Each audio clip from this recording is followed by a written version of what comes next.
इस्तीफा दो, इस्तीफा दो, इस्तीफा दो, हरदीप पुरी इस्तीफा दो, इस्तीफा दो, इस्तीफा दो, हरदीप पुरी इस्तीफा दो, इस्तीफा दो, पुरी इस्तीफा दो, इस्तीफा दो, इस्तीफा दो, हरदीप पुरी इस्तीफा दो, इस्तीफा दो, इस्तीफा दो।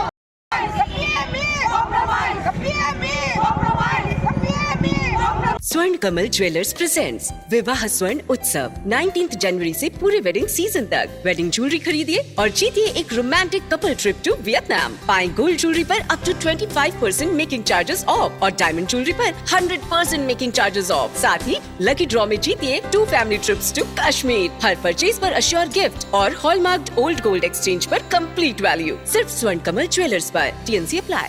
জানেন সারা ভারতবর্ষে আমরা মহিলাদের যে ভাবে একের পর এক অত্যাচার শানিত হচ্ছে সেটা শুধু সারা ভারতবর্ষেই নয়, বিশ্বের দরবারে পর্যন্ত আজকে অ্যাপস্টিন ইনোফাইলের মধ্যে আজকে নাম এসছে কার?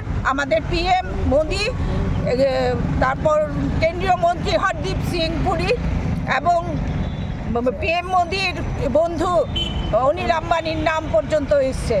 তো সেই জায়গায় পিএম মোদি যে মহিলা বিরোধী এখানেই দেখা যাচ্ছে। অ্যাপস্টিন জেফরি অ্যাপস্টিন কে ছিল এটা সবাই জানে। নাবালিগ বাচ্চাদের শোষণকারী এবং মানব পাচারকারী তস্করির সঙ্গে আমাদের কেন্দ্রীয় মন্ত্রী এবং পিএম মোদির নাম জড়িয়ে গেছে। তো সেখানে তারা কোনো রকম অ্যাকশান নিচ্ছে না। আমরা ত্রিপুরা প্রদেশ মহিলা কংগ্রেসের তরফ থেকে এটা আমরা জানান দিচ্ছি, আমাদের মহিলাদের নিরাপত্তা নিশ্চিত করার লক্ষ্যে পিএম মোদি অবশ্যই যেন হরদীপ পুরীকে তার পদত্যাগপত্র জমা দেওয়ার নির্দেশ দেয় এবং যতক্ষণ না এই ইস্তফা দিচ্ছে ততক্ষণ সর্বভারতীয় মহিলা কংগ্রেসের তরফ থেকেও জানানো হয়েছে যে এই আন্দোলন জারি থাকবে। এখন তাদের শুনতে পাচ্ছি যে তাদের হরদীপ পুরীকে ক্লিন চিট দিয়েছে। বাহ মোদি সরকার, বাহ! মহিলাদের উপর যারা নারকীয় অত্যাচার সংগঠিত করছে বারবারই মোদি সরকার তাদের উপর তাদেরকে প্রশংসা করছে, তাদের ফুলমালা পরিয়ে সম্বোধন করছে।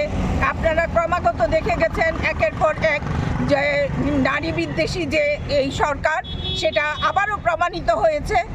এর আগে উত্তরাখণ্ডের অঙ্কিতা ভান্ডারীর ভিআইপির নাম লুকানো হচ্ছে, তাকে গ্রেফতারের আওতায় আনা হচ্ছে না।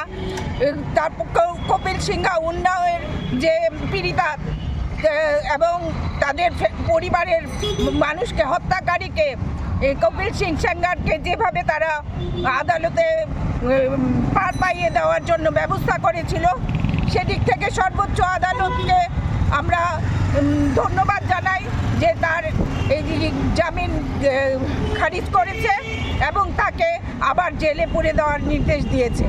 তো সেক্ষেত্রে দেখা যাচ্ছে বিজেপি সরকার যেভাবে মহিলাদের উপর অত্যাচার, যৌন নির্যাতন, ধর্ষণ এবং গণধর্ষণের সঙ্গে জড়িত যে সমস্ত তাদের রাষ্ট্রীয়বাদী নেতা কর্মীদের যেভাবে পার পাইয়ে দিচ্ছেন, তাতে করে আমাদের মহিলারা আতঙ্কিত হয়ে পড়েছে।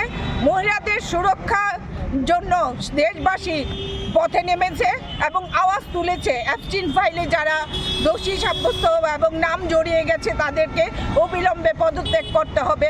এই কারণেই ত্রিপুরা প্রদেশ মহিলা কংগ্রেসের থেকেও আমরা পদত্যাগ দাবি করছি। ধন্যবাদ।